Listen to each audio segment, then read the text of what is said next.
Alright, welcome back everybody. So today I decided to do something a little bit different. Instead of going to Dres, we are going to look at a private company's attempt at getting into space for space tourism and that sort of thing. And this company would be Virgin Galactic, so of course in Kerbal it's Virgin Galactic. Um, it's kind of hard to explain how exactly it works in real life, but it's pretty much the same as what I have here. What I'm going to do is load up the crew, of course. I got an empty seat, so we need another one. We'll get him, because he has full things. He's pretty cool. Alright. Fill the seats. Now there's 3 seats. Now in real life, this seat and this seat just have normal flight pilots and stuff like that just manage. One side manages all the parts and pieces while the other one does the flying. And the one in the center here is what goes into space. It's a relatively simple way to look at things. I mean, it's not crazy at all. Now, I did test this a little bit. I never got it into orbit yet, so you guys will be the first to see whether or not it gets into orbit. But the way it's built is, without this center section, these 2 outer pods can still land. That's what the whole framework and everything like that is for. Of course, in real life, it looks a lot nicer. It definitely works a lot better. A little pointer, though. When you build a plane, all you really have to do is have your center of lift and center of mass pretty much on the same point. My center of lift is a little bit further back, but there's reasons for that. As fuel drains out of these front tanks, the center of mass is going to pull back and level out for me. That's more advanced planning and stuff like that. As you can see, I have a lot of air intakes, and believe it or not, I kind of want to add a couple more. Because I was having, in my short test, I was having some issues here. So, I'm just going to throw in some more. It looks ugly as hell. Doesn't really matter. I'm just showing you how Virgin Galactic is doing this setup. And there's actually a YouTube video on them doing one of their tests. You were stuck on a camera that was kind of like this during the whole thing, but except the camera was more mounted like back here by the tail, so you couldn't really see too much, but you got a pretty good idea of what was going on. Alright, I'm going to click save here.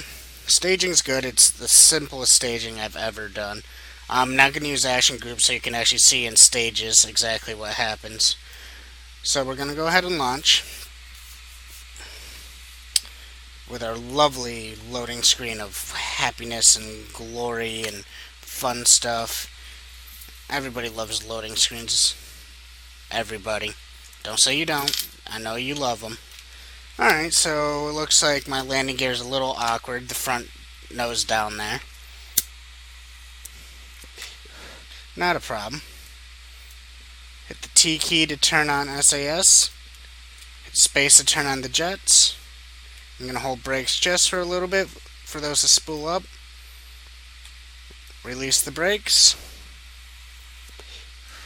Which always takes a little bit for some reason. There they go. Alright. We're at full throttle. These are pretty much running at their max thrust power. If you notice, I don't have any vertical things because, well, I don't like the vertical things, and we are off the runway already. That's not good.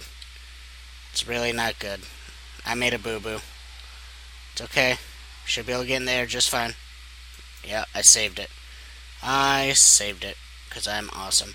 Alright, with space planes, I will be doing future videos on it, but at first, you want to full throttle and point nearly straight up. And you're going to treat it just like any other rocket, except we're using jets.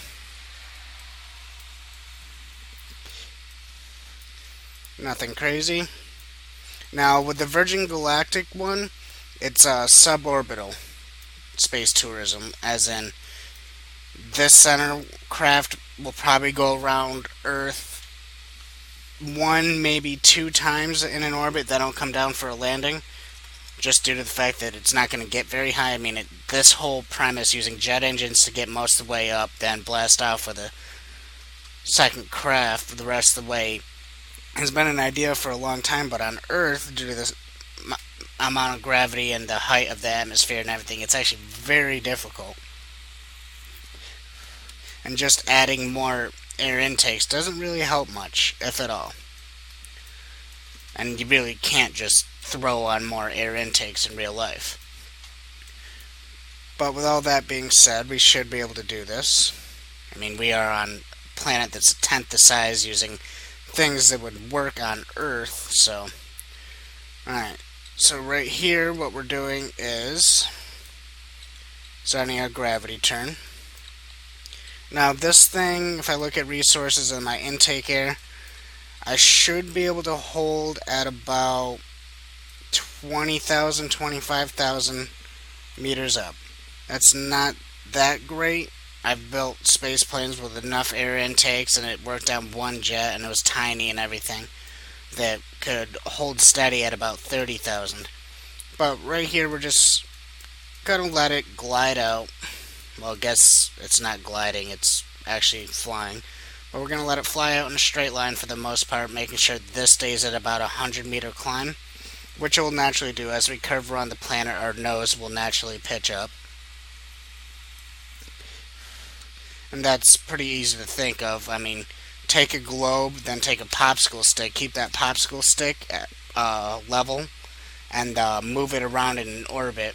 And you'll notice that the popsicle stick, the front end of the popsicle stick kind of noses up in comparison to the surface of the planet. Just give it a try. It'll make more sense when you actually give it a try. But our key speed here, if I did the math correctly, the speed we want to hit is about, let me just plug in the numbers real quick in my head here. The mass of this, the fuel, and that engine. That's the non-gimbling engine that has a max of 215 thrust. Okay, we're nosed up a little bit too high. We were climbing too fast.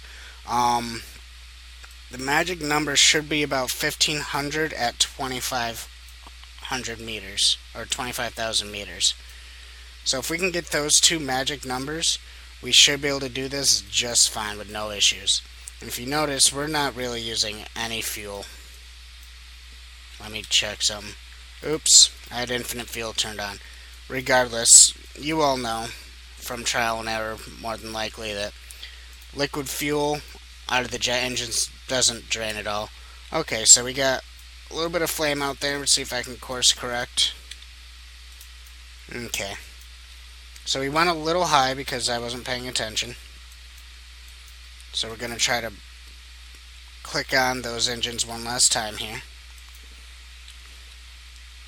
Alright. They are on, providing thrust, and we are speeding back up. Now we're a little bit high, but since we're higher, I should be able to get away with a lower speed, because this will have to work less. But I want some side movement. Alright, I'm watching this up here, my intake air. Just doesn't look to be that happy. But looks like right about here is good. So you detach there, turn that engine on, and then you point pretty much straight up. And that will go and do its own thing. It'll disappear here in a minute. It's nothing magical. So we want to point up. We already got a lot of our lateral movement taken care of, thanks to the first plane stage. The jet engine did most of the lateral movement for us. So right here, we're just blasting pretty much straight up in an attempt to get up to 75,000, or 70,000 at a minimum, which shouldn't take too much effort. Oops, don't want to do that. There we go. Fighting air resistance a little bit here, but that happens. If you look up here, we've only used 160 of our fuel and we're almost there. Okay. And if you look, we should get it right about, I'm going to go about 71 just because we're still in the atmosphere. I mean, we're still at 40,000 meters, so we're definitely going to get some drag here, and that's going to pull down. I'm going to times 4 it until we're right about, and we can probably times 4 all the way up to apoapsis. Getting there. Almost there. As you see, the plane disappeared because, well, the game doesn't like in-atmosphere planes just floating around. It doesn't want to calculate them all or anything like that. And now we just hit the thrusters again once we're in apoapsis to save as much fuel. Want to directly push out that periapsis. We should be keeping the apoapsis just barely in front of us. Oops. And it looks like, if I go like this, 74, 69, I could probably circularize it from here. 71, 71, look at that. That is a perfect circle. And that is how Virgin Galactic plans on doing their space tourism stuff. Just use a plane to pull up a rocket as high as possible, then use a liquid fuel engine to do the rest. And then, let's mark out where KSC is. It's right there. I'm going to warp around.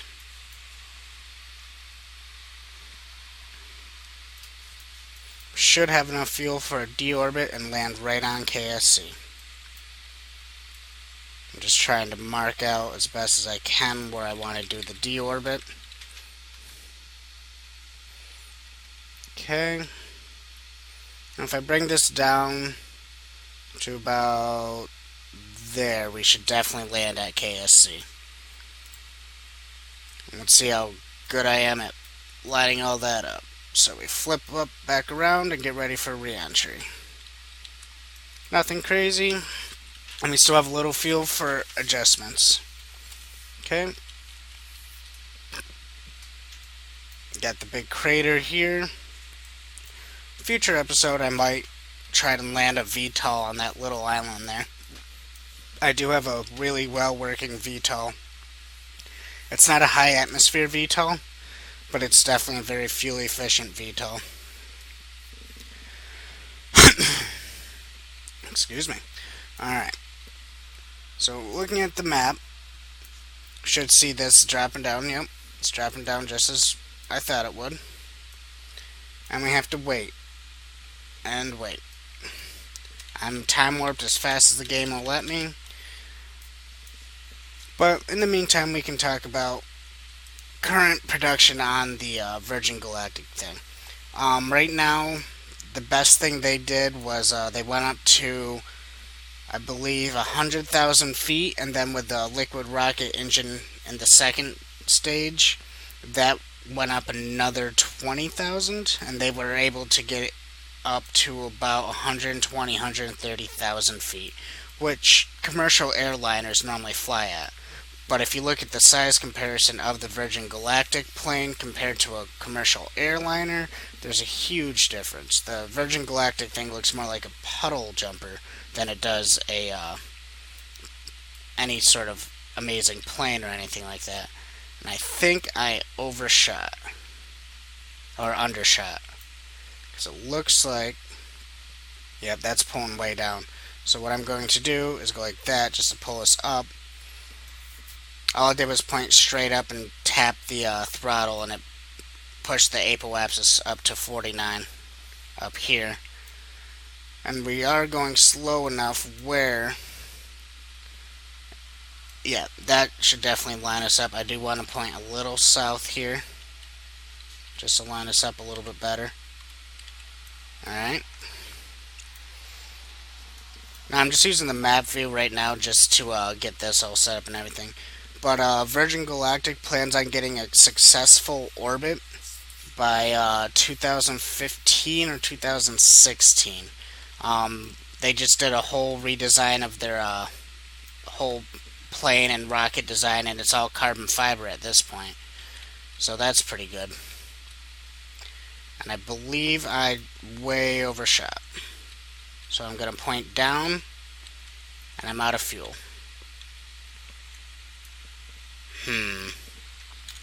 Well, just for the sake of the video, I am going to do this.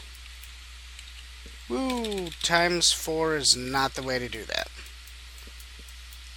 Okay. Actually, it looks like it's going to come in great for a return. If I can start turning like this. I overshot. Boo-hoo. Get over it.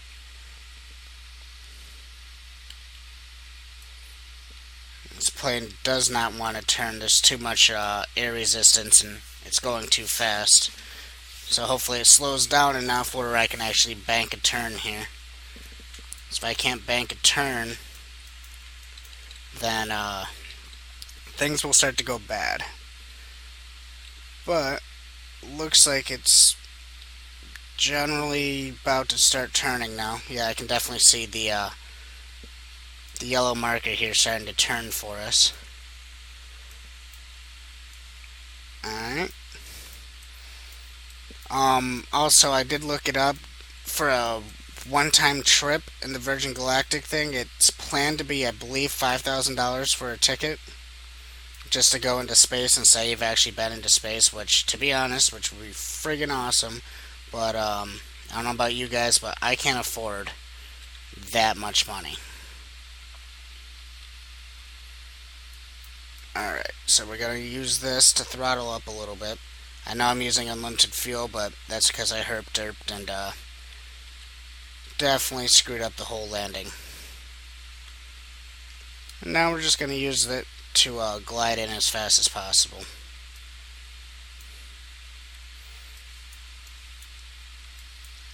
Just to show you guys that I can in fact land a plane.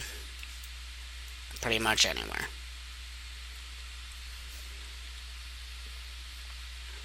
Okay. Let's get it back over here. It's oscillating a lot, but that's because we're in times 4. It's physical warp. Every little thing is calculated in a weird way. Could land on the island there. That's like a secondary landing strip. Alright, so here we go. Starting to look at getting a good approach here. Alright. Woo! Wobbly. Very, very wobbly. Let's not shake around like that. Has a lot of roll. I have very little yaw control because I don't have a vertical fin stabilizer. So let's get us set up for an approach as best as possible. I'm just time warping to speed the video along and everything like that. Okay, now in reality I would have liked to drop out of orbit right about here, but on the other side, coming in straighter of course, but I can deal with us being offset like this. So I come in. Okay, I'm gonna pull up a little bit there, get the gear out. Okay. Just trying to do some adjustments here. Make it so we actually land on the pad. Alright, now from here I should be able to do it no problem whatsoever. Let's see how much of this runway I actually use.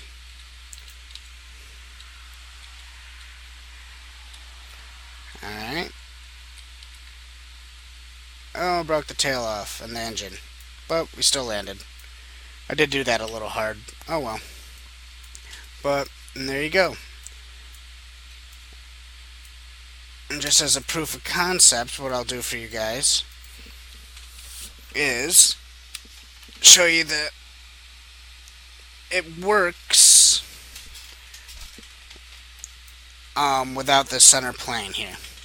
So to prove that, what I'm going to do, if I put a little probe body, now the probe is just explicitly for so I can right click and hit control from here.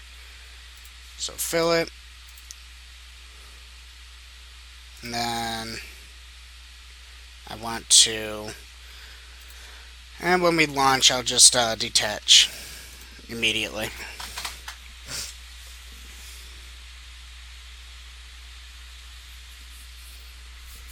Alright, and this is just to show that the first stage is flyable on its own, or at least it should be.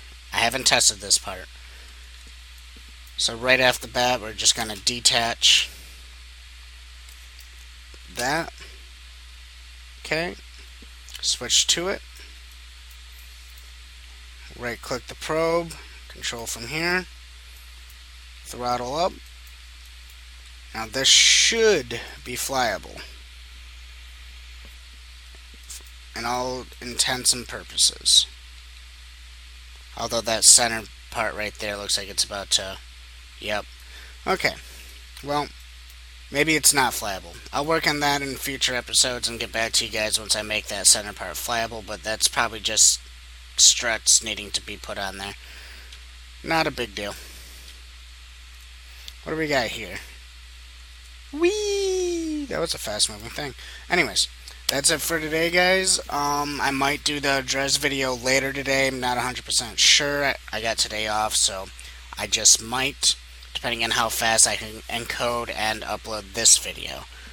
Alright, so next couple videos, expect Drez. I'm going to throw in some other quirky videos on how to do stuff like,